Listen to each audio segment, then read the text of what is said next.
It has been brought to our attention that many agents don't even know how to write a very basic purchase and sale agreement. Today, we're going to walk you through how to write a basic purchase and sale agreement for the state of Washington. Coming up.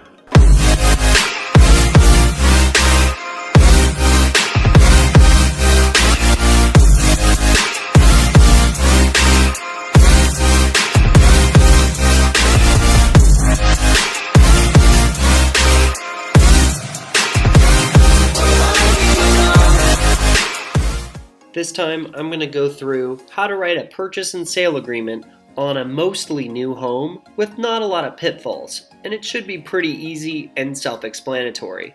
In this particular case, I'm going to assume I have a buyer named Sally Moore, and Sally Moore has chosen to buy this house in Spanaway, and we want to write an offer on it. And we can tell here that the year date that it was built was 2013, and that it's sewer connected, so there's not going to be a lot of crazy things going on with this transaction. The fastest way to start writing an offer when your buyer is selected to do so is to click on Transaction Desk here.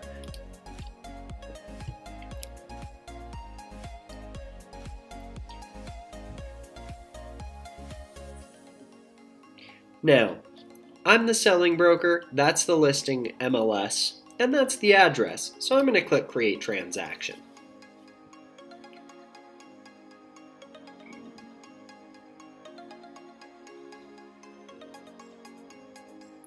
The fastest way to go through this is to put all the details here. It's going to auto-populate a lot of them. And what you're going to do is place the purchase price right here. I'm going to write an offer for $290,000. And the list price is $280,000, and I think it's going to be competitive. So we're going to write an offer that's really strong at $290,000. And we're going to click Next. The purchase and sale agreement date is going to be today, and that's June 11th. And we're going to have the offer expire tomorrow on June 12th. There isn't a mutual acceptance yet, and we have a really solid loan, so we know we're going to be able to close pretty quickly. And we're going to say that we're going to close by July 11th. That's a really fast timeline, guys, and most of the time we suggest that you shoot for 40 to 45 days. But in contentious or multiple offer situations, shooting for a faster timeline is helpful. And click Next. In this specific scenario, I'm the selling broker, and all of these other ones disregard, except for the listing broker, Daniel Contreras-Rendon, and the sellers. I'm going to then click Add, because I have to add a new contact. I'm going to add a buyer contact. Like I said, her name is Sally Moore.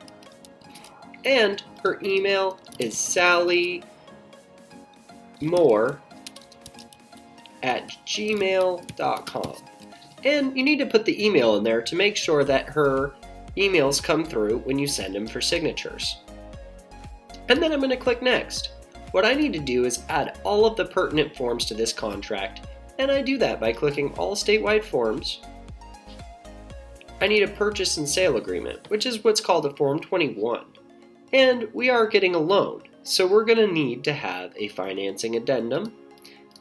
We ask that all of our agents put optional clauses addendums on their contracts.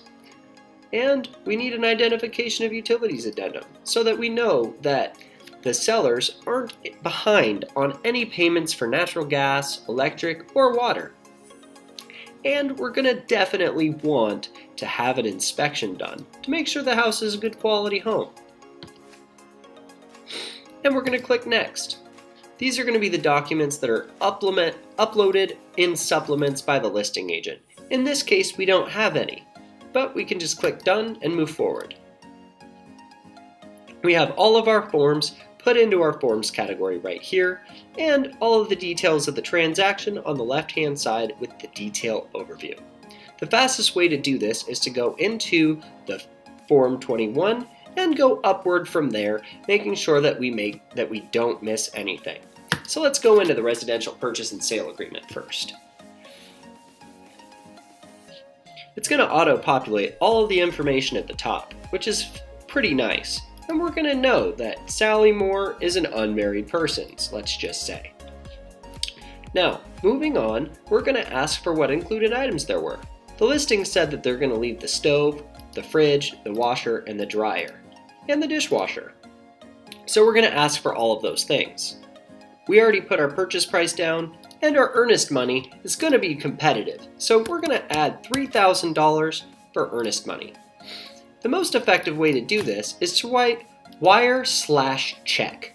That gives your buyer options on how to fulfill the earnest money requirements to the escrow company, and it keeps you within the confines of your contract. Make sure that you click closing agent because that's where they're going to submit the money, not to us. If the seller and the buyer can't come to an agreement at the end of the day and it's the buyer's fault, we want to make sure that all they lose is their earnest money.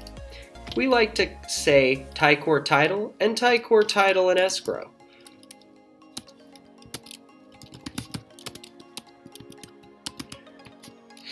And we usually pick Janelle Thalman as our closer. But if they have a specific person, you can check here, and this specific person is Tycor title Janelle Thalman, then you're good to go. If it isn't, you're going to have to put whatever they have as the individual and whatever title and escrow company that they have on their listing in the agent remarks. If they don't have one, feel free to put your own. Our closing date, we had it set for the 11th of next month. So I'm going to ask that we get the house keys on that day and that the listing agent and seller send us a identification of utilities and that they've already paid all of those utilities off. And I'm going to ask that they pay off everything else for the buyer, so the buyer gets the house free and clear when they own it. Now, we're also going to pre-assume that the seller is not a foreign alien. If they aren't, or if they are, they can change this at a later date, but because statistically speaking most of them are not, it's easier to click this box than to leave it empty and potentially have to deal with it later. I represent the buyer and the listing agent represents the seller. And that's not always the case, but in this particular one, it is. And in most cases, that's how it will go. Like we said before, we added some addendum. We added a financial contingency. We added an optional clause. We added a identification of utilities, and we added an inspection to the contract. The rest of these pages on your residential purchase and sale agreement are actually going to explain every single thing on that first page. So if you're confused, for example, as to what earnest money is, that's going to be explained here in B, earnest money, and it's going to explain everything you need to know about it. So if you have any questions in further detail about all of the specifics on page 1, just read pages 2 through 5. So let's go into our next addendum, the financial contingency, to make sure that we have all of the line items properly filled out. All of these at the top part of the window will be auto-populated, like I said before. In this particular case, let's say we're getting an FHA loan. And because we're getting an FHA loan, we're probably going to put a 3.5% down, because that's what's a typical loan amount at that price category. And in this case, because we're in a multiple offer situation, we're not going to ask for any loan cost provisions. That being said, if you do need them, click the percentage button or the money or monetary button for the specific amount that you'd like to place. You can put a specific dollar amount or a percentage of purchase price. That being said, at this price category of about $300,000, it's going to cost them close to 3% for closing costs. So, at an FHA loan of 3.5%, they would have to have about 6.5% of the purchase price if they don't choose to get any loan cost provisions. If they have the seller pay for some, just remember, I'm writing a $290,000 offer. If I have them pay for 3% of the buyer's closing costs, I'm really writing close to a $281,000 offer. Just remember that when you're writing these up. And that's all you're going to do on your financial contingency. Now, we're going to address optional clauses. Optional clauses. We should click the square footage and lot size encroachments. We're going to click seller's cleaning, personal properties, utilities, public water, public sewer. We have cable, electricity, and natural gas. We are not a new construction home. We don't have any leased property. We are not, I believe, actually, are we in an association? Yes, we are. It is a $30 a month association, but you do not have to put an association review period. In fact, if you do, it does seem a little bit like you're trying to add more things than you need. You don't have to because you have that inspection contingency we'll talk about in a second. And if you need anything that's odd in the transaction, you can click it here in the other box. In this case, we don't.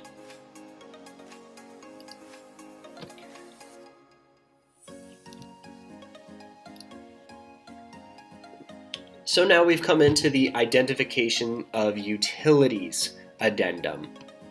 And this is going to be blank in this case. If the listing agent had submitted it in supplements, then we would have been able to upload the fully filled out version and have the buyer just initial. That's all we have to do in this one.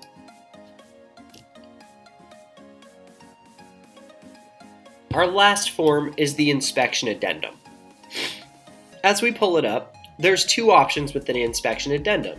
You either have an inspection at the top, or you waive the inspection at the bottom. There are some other options, like having pre-done an inspection, which is what's called a pre-inspection. You can have that clicked as well.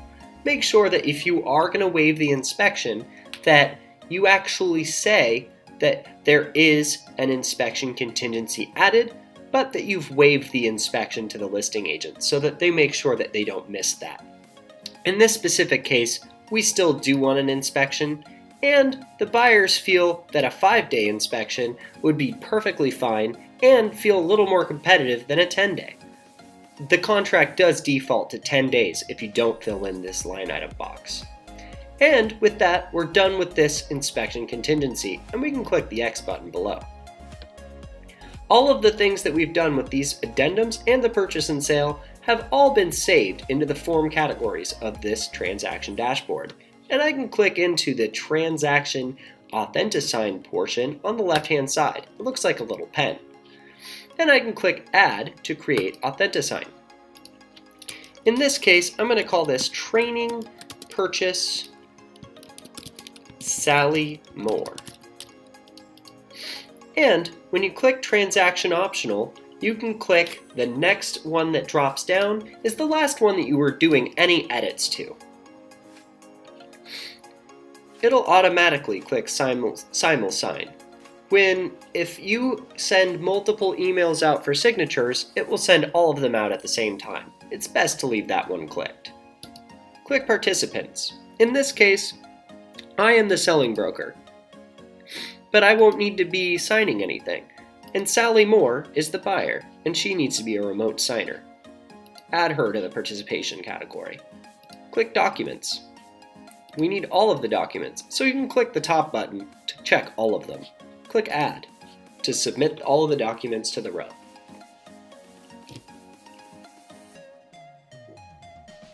Now you'll see all of your documents in a row, all just lined up, ready to be filled out and DocuSigned. Click the design portion to get placing all of the signatures and initials where they need to be placed. Oftentimes, it will actually allow and auto-populate where the signatures go. Like in this instance, Sally Moore and the date are placed on the first line item, and on all subsequent pages, we need an initial and a date. And there you go. That is everything how to do a residential purchase and sale agreement with limited pitfalls and addendums attached to it, and it portrays itself as a very clean offer. One thing that you need to make sure that you add to this and make sure that you get from the listing agent would be the seller's disclosure form, otherwise known as the Form 17, and get the legal description, and make sure that your buyers and the sellers both initial date that. to make sure that you have a valid contract. And this concludes our purchase and sale agreement training for a regular home purchase and sale agreement. Thank you for joining us. Thank you for watching our video. If you feel like you're struggling with your real estate business or you're not doing enough deals or any deals at all, get a hold of us. We're offering a 1-hour coaching session for absolutely free. Look into the description box for how to contact us.